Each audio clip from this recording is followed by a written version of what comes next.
Oh, I was born in Leeds in England. The thing is, I was only 2 when we left there.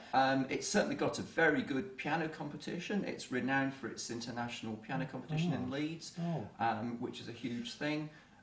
It's got opera there. We moved to different parts of England, so Leeds, then Scarborough. Then when I was 9, we moved to Bolton, which is over in Lancashire. Had my secondary schooling there. Then when I was 18, I went to Bristol University, did my degree, Cambridge University for my post-grad teacher training.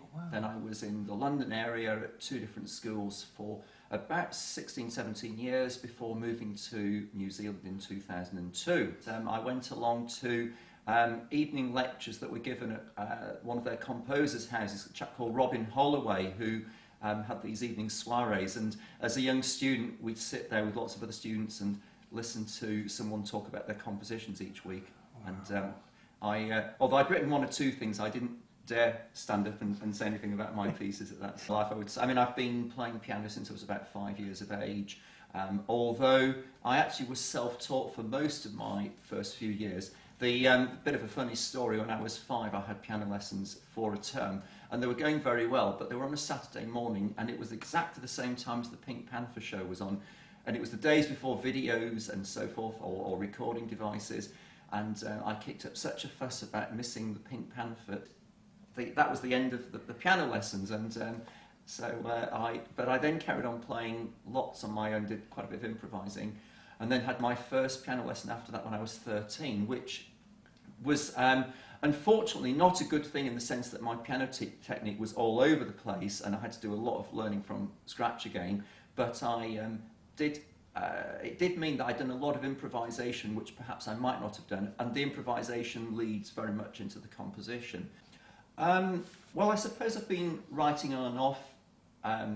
Even as a youngster, I was writing songs when I was 10, 11, 12, would team up with a friend, and I remember he would write the words and I would write the music. And yes, I mean, it was also part of exercises when I was doing my music training at school and university. So it's been an interest on and off. The thing is that it's really only taken off in a serious way in the last few years. And I mean, I've always been dabbling in the composing, but the creative area, I would say, was more directed towards arranging when it was in my first 20 years or so of teaching, and I would do lots of arranging, but the composing somehow didn't happen that much. And then it's really taken off these last few years. It was almost needing to find a niche, and that niche has become choral music. So it really depends how much dedicated time you've got. So some pieces I might be actually tinkering with over a couple of months, but just doing a little bit now and then other ones, if you know it's got to be done by the end of the week and you can put in a few hours each day, you can get it done. I always get someone else to either write a text, or quite often I'll find a text, and so that's very much the starting point. Oh my goodness, who would it be? There's lots of people that would be great to me. I mean, the obvious ones, people like Mozart, Bach, Beethoven, any of those would be wonderful to me. I guess I need to have a definite reason for writing a piece. It's as mundane as that. It might be a competition, it might be a commission, or just someone suggests something, but I would not just sit down and write something and then think, well, what am I going to do with it?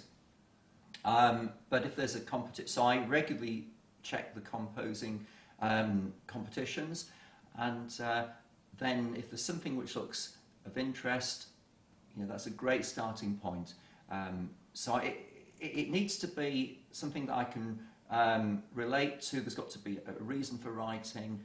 I sing with the graduate choir, so enjoy the choral singing side of things, and that's been a great help with the writing of music, because if you are not familiar with the instrument you're writing for, then that can be a real challenge. So, right, I think there's a few of them really, but probably my favourite one would be I Will Lift Up Mine Eyes, which was written back in 2012 for the King's College Chapel Choir at school in Auckland, and that one, yes, I think it's got a nice sort of rousing setting to it, and it's one which was actually premiered, although it was written for King's College. I actually took it down to Teapot Valley in the Nelson area for their summer school, and it came to the attention of Brian Kay, who was taking the course, and that was a great moment for me, because Brian heard me rehearsing that with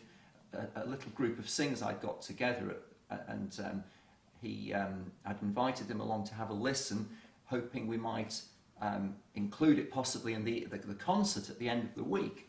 So he sat there at the back and listened, and we sang it through, and then the choir departed, and he was there, and he was carefully looking through the score, and he looked at me and he said, "Oh, I think we can include that in the concert." And then he said, "Now, if you would like, I could also show this to some of my publishers in the UK."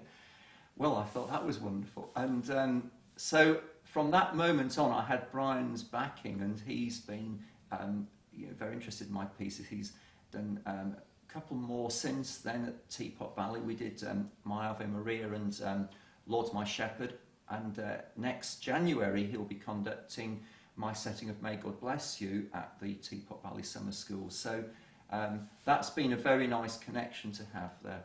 There's a competition at the moment to write a piece for the Prime Minister's baby. It's Lullaby is I forget the actual title of it, but you have to write a lullaby, and they've provided words which are quite extraordinary actually. They're by someone, I think they were written in the late 1800s or early 1900s, and the idea is that, I'll just read a little bit for you. It says, "Lullaby, hushaby, lullaby, dearie, Papa will nurse you and sing cockaleery. Mama must go at her dear country's call to make lovely laws for pa, baby and all." So isn't that extraordinary? That's from over 100 years ago, and it's, the man staying at home looking after the baby. So there's 3 verses. My voice isn't up to anything at the moment, but I'll just play a bit of the melody, you get an idea how it goes. So there's this introduction.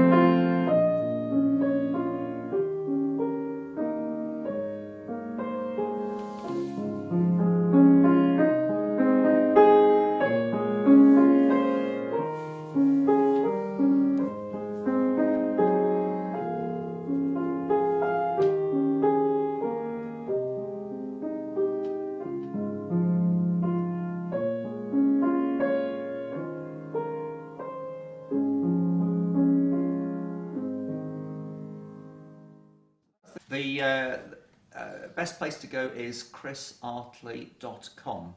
So that's Chris Artley, all one word. And it's got links to various recordings. You can find out about the pieces.